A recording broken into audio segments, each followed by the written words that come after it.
Créer du contenu sur YouTube peut être palpitant et repousser les limites de la créativité. Mais parfois, la quête du plan parfait peut tourner au drame. Dans cette vidéo, nous examinerons 5 des pertes les plus tragiques de YouTubeurs qui sont morts en filmant. Ces histoires réelles révèlent les risques associés à la recherche de vues et le prix ultime que certains ont payé. C'était le 26 juin 2017 à Hallstatt dans le Minnesota. Mona Lisa Pérez, âgée de 19 ans, était chez elle avec son petit ami, Pedro Ruiz, 3. Ils formaient un jeune couple profondément amoureux, toujours à la recherche de moyens pour se faire remarquer sur les réseaux sociaux. Leur chaîne YouTube proposait une variété de blagues et de cascades, certaines plus dangereuses que d'autres. Ce jour-là, ils ont décidé de filmer ce qu'ils espéraient être leur vidéo la plus populaire à ce jour. Malheureusement, la cascade a tragiquement mal tourné. Mona Lisa et Pedro se préparaient à tourner une vidéo où Mona Lisa tirerait avec un pistolet Desert Eagle de calibre 50 sur un livre épais que Pedro tenait contre sa poitrine. Pedro était convaincu que le livre arrêterait la balle. Il avait même montré à Mona Lisa un autre livre sur lequel il avait tiré et où la balle n'avait pas complètement traversé. Convaincu que leur cascade allait fonctionner, Pedro a installé 2 caméras pour capturer l'action. Une fixée à l'arrière d'un véhicule et l'autre sur une échelle. Mona Lisa, enceinte de 7 mois à l'époque, était hésitante. Dans le transcript de la vidéo, on l'entend dire « Je ne peux pas le faire, chérie, j'ai tellement peur ». Pedro l'a rassurée en disant « Tant que tu touches le livre, ça ira. Allez ». Faisant confiance à la confiance de Pedro, Mona Lisa a visé et tiré à environ 1 pied de distance. La balle a traversé le livre et a frappé Pedro à la poitrine. Paniquée, Mona Lisa a appelé le 911, disant à l'opératrice « Nous faisions une vidéo YouTube et ça a mal tourné. S'il vous plaît, dépêchez-vous ». Malgré la rapidité de l'intervention des ambulanciers, Pedro Ruiz, âgé de 22 ans, a été déclaré mort sur les lieux des suites d'une seule balle tirée dans la poitrine. Dans les jours suivant l'incident, la vidéo du tir, capturée par 2 caméras, est devenue une preuve clé dans l'enquête. Mona Lisa a été accusée d'homicide involontaire au 2e degré. Elle a plaidé coupable et a été condamnée à 180 jours de prison, qu'elle purgera par tranche de 30 jours chaque année pendant les 3 prochaines années.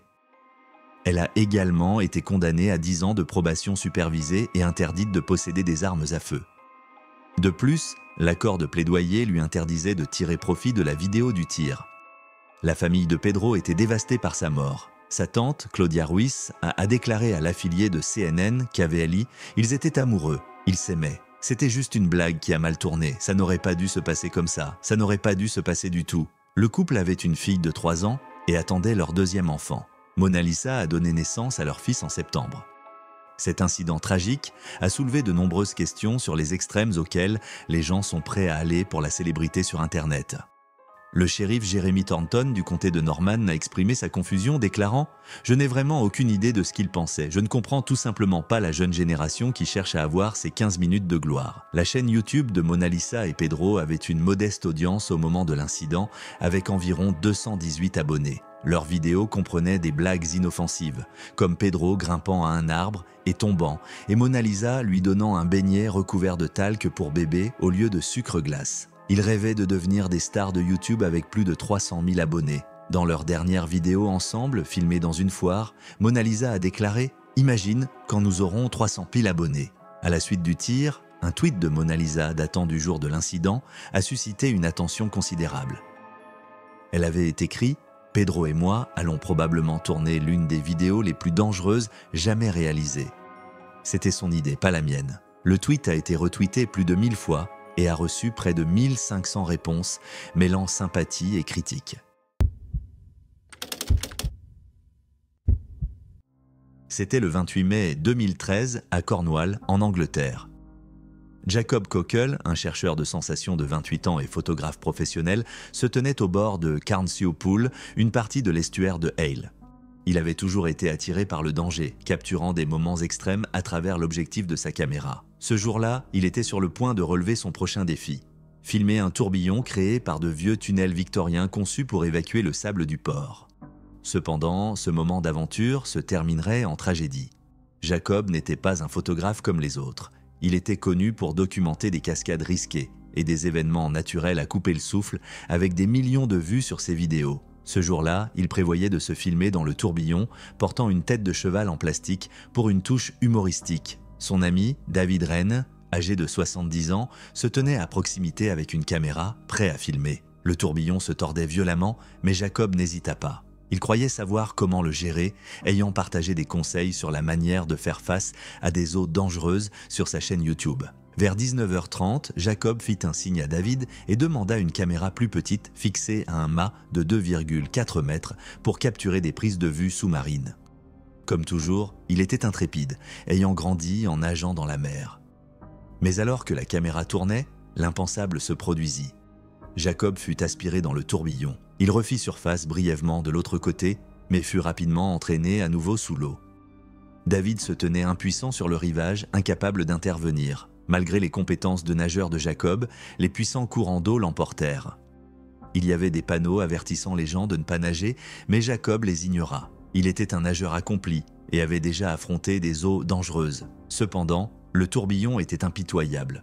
En quelques instants, Jacob fut tiré dans un tunnel sous-marin disparaissant de la vue. La panique s'installa. David, accompagné d'un pêcheur à proximité, appela les services d'urgence. Malheureusement, il était trop tard. Le corps de Jacob émergea de l'autre côté de la piscine, inanimé. David et un passant tentèrent de le réanimer, mais leurs efforts échouèrent. Les équipes de sauvetage arrivèrent et évacuèrent Jacob par hélicoptère vers l'hôpital royal de Cornwall, où il fut déclaré mort. La cause du décès, noyade. Plus tard, une enquête révéla que Jacob avait des traces de kétamine, un tranquillisant, dans son système. Il reste flou de savoir si la drogue a affecté son jugement ce jour-là. Le médecin légiste a déclaré que la mort de Jacob était un accident, affirmant que, bien qu'ils prennent des risques, ils étaient généralement bien réfléchis. Dans ces derniers instants, il faisait ce qu'il aimait, capturer la puissance de la nature. La relation de Jacob avec la mer a commencé lorsqu'il était jeune. Ayant grandi à Penzance, en Cornouailles, il avait passé une grande partie de sa vie dans l'eau. Sa mère, Caroline, se souvient que dès que Jacob était dans la mer, il était presque impossible de le faire sortir. Il a appris à nager tôt et a développé une passion pour le surf, la plongée et la natation. Mais son amour du danger s'est intensifié après une tragédie personnelle. Lorsque Jacob était adolescent, sa sœur aînée, Grace, est décédée d'une tumeur au cerveau. La perte a dévasté la famille et Jacob a été particulièrement touché. Lui et Grace avaient partagé un lien étroit, créant même un langage secret étant enfant. Sa mort a changé la perspective de Jacob sur la vie. Il a commencé à vivre sans peur, croyant qu'il devait vivre pour lui-même et pour Grace. Son décès l'a poussé à prendre plus de risques, sentant que la vie était courte et qu'il fallait la vivre sans crainte. La nature téméraire de Jacob ne se limitait pas à la mer. Il avait souvent l'habitude de sauter de hauts bâtiments dans l'eau. Une fois, il a sauté d'un immeuble de 3 étages dans le port de Penzance. Une autre fois, il a plongé dans le port devant une boîte de nuit, évitant de justesse d'être écrasé par un bateau. Malgré ses frayeurs, Jacob a toujours réussi à survivre jusqu'à ce jour. Au-delà de son goût pour le frisson, Jacob était un photographe incroyablement talentueux. Dans la vingtaine, il avait remporté des prix de National Geographic et du Sunday Times. Sa photographie, souvent centrée sur la mer, capturait à la fois sa beauté et son danger. En 2011, il a pris une image célèbre de 2 surfeurs emportés par des vagues de 30 pieds, risquant presque sa propre vie dans le processus. Son travail lui a valu une reconnaissance internationale. Juste quelques semaines avant sa mort, Jacob avait remporté une expédition de 28 000 livres pour l'Antarctique, une opportunité de rêve pour tout photographe. Mais il ne ferait jamais ce voyage. Ses amis et sa famille pensaient qu'il était sur le point d'atteindre ses plus grandes ambitions. Pourtant, au final, son amour pour les moments extrêmes lui a coûté la vie.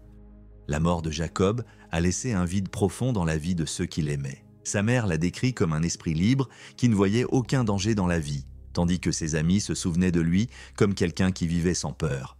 Sa petite amie Rachel a évoqué comment, après la mort de Grace, Jacob sentait qu'il devait vivre pleinement pour eux deux. Le 3 juillet 2018, un tragique accident s'est produit aux chutes Shannon en Colombie-Britannique, au Canada, lorsque 3 youtubeurs bien connus du groupe de voyage Ion Life ont perdu la vie. Riker Gamble, Alex Eliak et Megan Scraper, célèbres pour leur contenu de voyage palpitant, exploraient la région ce jour-là. Leurs esprits d'aventure, qui avaient attiré des millions de followers sur les réseaux sociaux, ont finalement conduit à une issue dévastatrice. Riker et Alexei, tous deux originaires de Vancouver, ont créé la chaîne YouTube High on Life en 2012 avec leur ami Parker Hughes. Ils souhaitaient inspirer les gens à explorer le monde, à prendre des risques et à vivre pleinement. Au fil du temps, la chaîne a gagné plus de 500 millions d'abonnés sur YouTube et plus d'1 million de followers sur Instagram. Le groupe est devenu célèbre pour ses aventures audacieuses, mettant souvent en avant des cascades extrêmes dans des lieux à couper le souffle. Megan Scraper, une ancienne joueuse de hockey sur gazon et consultante en médias sociaux, a ensuite rejoint le groupe, apportant avec elle le même amour pour l'exploration et l'aventure. Leur message était toujours axé sur l'importance de vivre l'instant présent, de repousser ses limites et de tirer le meilleur parti de la vie. Le jour de l'accident, le groupe a décidé de se baigner dans l'une des piscines au sommet des chutes Shannon. La cascade, qui s'élève à 335 mètres, est la troisième plus haute de Colombie-Britannique. Bien que cet endroit soit magnifique, il est également connu pour sa dangerosité en raison des rochers glissants et des forts courants. Alors qu'il se tenait près du bord, Megan a tragiquement glissé sur les rochers mouillés et est tombée dans la cascade. Voyant sa chute, Riker et Alexei ont immédiatement plongé dans l'eau pour la sauver, mais les forts courants les ont également submergés.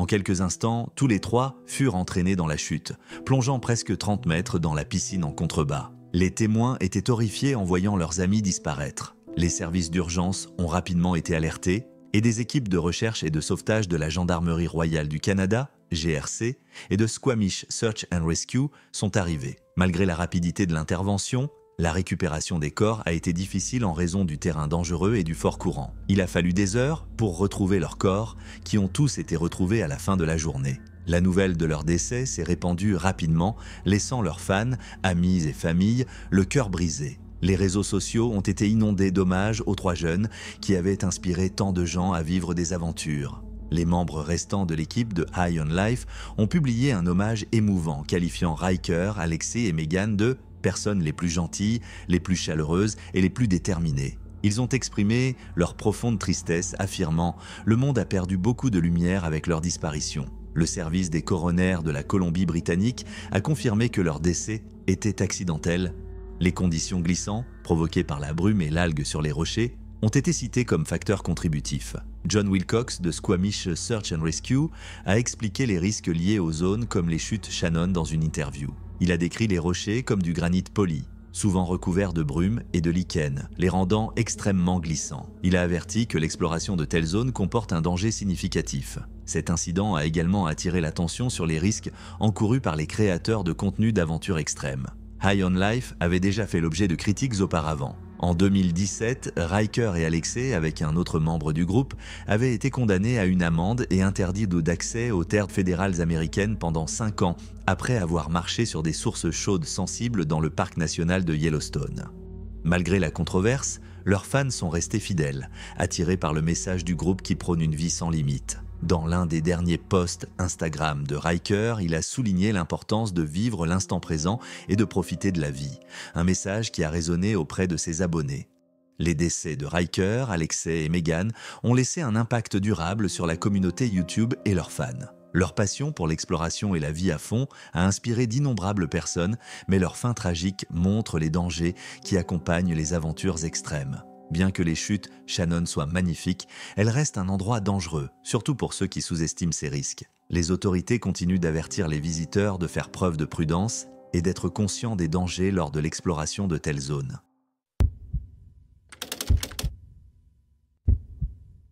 C'était le 26 novembre 2021 à Kongsberg en Norvège.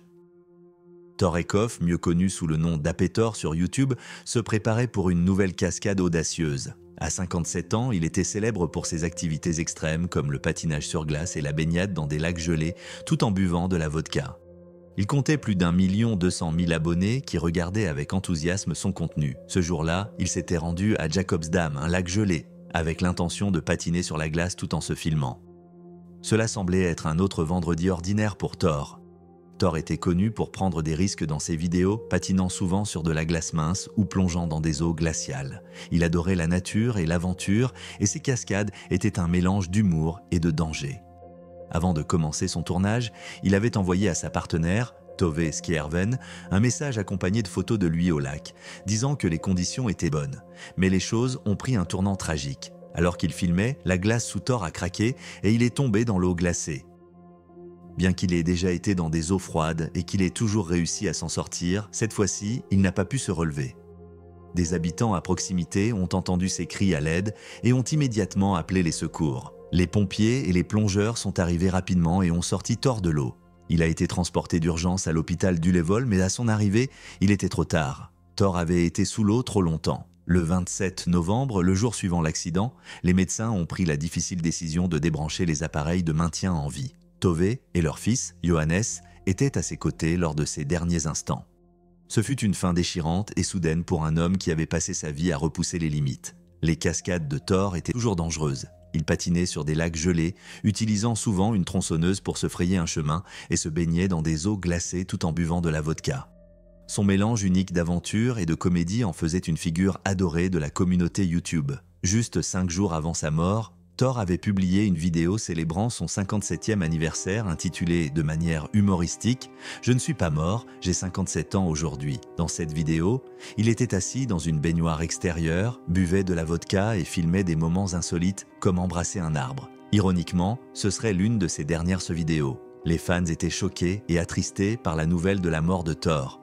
Beaucoup le considéraient comme plus qu'un simple youtubeur. Il était l'incarnation de l'aventure sans peur. Sa dernière vidéo, qui avait presque 2 millions de vues, était remplie de commentaires de fans exprimant leur chagrin. Certains l'ont qualifié de légende, tandis que d'autres ont partagé comment ces vidéos avaient apporté de la joie dans leur vie. Tove a partagé sa douleur dans un poignant message sur Facebook, se remémorant les événements de ce jour-là. Elle a décrit comment Thor lui avait envoyé un message avec excitation au sujet du lac, juste avant que la tragédie ne frappe. Elle a expliqué comment les plongeurs avaient essayé de le sauver, mais n'avaient pas pu parce qu'il avait été sous l'eau trop longtemps. Elle a terminé son message en disant « Nous avons des souvenirs merveilleux sans fin et tu nous manques tellement ». La mort de Thor, bien que tragique, n'était pas entièrement inattendue. Ces cascades comportaient toujours des risques et ceux qui le suivaient le savaient. Il avait vécu sa vie sur le fil, testant constamment ses limites dans des situations dangereuses. Malheureusement, ce jour froid de novembre, le risque a fini par le rattraper. À la suite de sa mort, des hommages ont afflué de la part de ses collègues youtubeurs et de ses fans. Le youtubeur suédois Nimen a écrit sur Twitter « Il est mort en faisant ce qu'il aimait », en produisant ces vidéos loufoques et absurdes qui ne manquaient jamais de faire sourire les gens. D'autres fans ont partagé des sentiments similaires, se remémorant les rires et l'excitation que Thor avait apporté à leur vie. La chaîne YouTube de Thor, qu'il avait lancée en 2006, regorgeait de contenu reflétant son esprit aventureux. Que ce soit des road trips, des couchers de soleil ou des cascades sur glace, son amour pour la nature et l'aventure était toujours évident. Dans une interview, Thor avait un jour déclaré « Quand tu fais de la natation dans la glace ou que tu joues presque nu dans la neige, tu as un temps limité avant de devenir trop froid. Pendant ce temps, tu dois juste gérer le froid mentalement. » Sa force mentale lui avait permis de surmonter des défis, mais même sa volonté forte n'a pas pu le sauver à la fin. C'était une froide nuit de novembre en 2017, lorsque James William Stobbe, mieux connu sous le nom de Stobbe the Hobo, était dehors à faire ce qu'il aimait, voyager clandestinement en train. Stobbe était devenu célèbre sur YouTube pour documenter sa vie en tant que voyageur moderne sur les rails, montrant un monde dangereux que peu osaient pénétrer. Ces vidéos étaient plus que de simples clips de voyage en train. Elles étaient artistiques, accompagnées de sa musique au piano en arrière-plan, tandis qu'il traversait de vastes paysages. Son commentaire était sec, honnête et souvent humoristique, offrant un aperçu brut des risques liés au mode de vie qu'il avait choisi. Le 9 novembre 2017, Stobbe se trouvait dans le Maryland, filmant l'une de ses dernières aventures, mais quelque chose a mal tourné. Certains rapports indiquent que son sac à dos s'est accroché à un train Amtrak, le traînant vers la mort. D'autres suggèrent qu'il est peut-être tombé d'un pont en essayant de sauter dans un train et a fini sur les voies. Quelles que soient les circonstances exactes, l'issue fut tragique. James Stobbe est mort en poursuivant sa passion. Stobbe n'avait que 33 ans lorsqu'il est décédé. Mais en ces quelques années, il avait gagné un public fidèle. Ses vidéos étaient populaires non seulement à cause du danger, mais aussi grâce à son style unique et son œil pour capturer la beauté de l'Amérique depuis un train de marchandises en mouvement. Son travail avait l'esprit des hobos de l'époque de la dépression, qui parcouraient les rails à la recherche d'une vie meilleure. Pour Stobbe, le voyage clandestin en train était plus qu'une simple montée d'adrénaline. Né de Michael et Mary Stobbe dans le Colorado, James avait toujours adopté un mode de vie non conventionnel. Ses amis le décrivaient comme intelligent, original et passionné par ses centres d'intérêt. Ses vidéos comportaient souvent sa propre musique au piano, mêlant sa créativité à un sens de la rébellion contre les normes sociales. À mesure que la popularité de Stobbe grandissait, les dangers auxquels il faisait face augmentaient également. Voyager clandestinement en train est illégal et risqué. Il parlait ouvertement de ses rencontres rapprochées avec les roues des trains et des dangers de sauter dans un train lorsqu'on est fatigué ou ivre. Dans une interview, il se remémorait un incident où il avait failli perdre la vie après avoir sauté d'un train en étant ivre et épuisé. Et sur une page commémorative Facebook, une personne a écrit « Il est mort en faisant ce qu'il aimait ». Sa chaîne YouTube comptait près de 11 000 abonnés, attirés par son contenu honnête, humoristique et souvent palpitant. Regarder Stoby traverser des marais et des plaines donnait l'impression de le rejoindre dans son voyage. Cependant, sa mort a également attiré l'attention sur les véritables dangers du voyage clandestin en train. Certains ont spéculé sur les circonstances exactes de sa mort, mais le département de police de Baltimore n'a pas révélé beaucoup de détails. Pour la communauté des voyageurs clandestins, sa mort illustre les risques auxquels ils font face. Un utilisateur sur Reddit a averti les autres des dangers, écrivant « Voyager clandestinement en train n'est pas glamour ni romantique, ça peut vous tuer ». La mort de Stoby a non seulement affecté ses fans, mais a profondément touché sa famille et ses amis. Il était un fils, un frère et un ami bien-aimé, connu pour son humour, sa compassion et son amour de la vie. Son avis de décès le décrivait comme une personne dont on se souviendrait à la fois pour son travail et pour l'empreinte qu'il avait laissée sur ceux qui le connaissaient. Bien que sa vie ait été écourtée, l'influence de Stoby ne s'est pas arrêtée avec sa mort. Ses vidéos ont continué d'inspirer une nouvelle génération de voyageurs clandestins, comme un jeune homme du Colorado nommé Dancer qui a lancé sa propre chaîne YouTube en 2020. Inspiré par Stoby, Dancer connaissait également les dangers, mais était attiré par la même montée d'adrénaline. La communauté des voyageurs clandestins a prospéré depuis le décès de Stoby, beaucoup essayant d'honorer son héritage tout en naviguant à travers les critiques pour avoir promu un mode de vie dangereux. Pour eux, comme pour Stoby, voyager clandestinement en train n'est pas juste un hobby, c'est une forme d'expression personnelle et un lien avec le passé. Mais comme le montre l'histoire de Stoby, c'est un mode de vie qui peut entraîner des conséquences mortelles.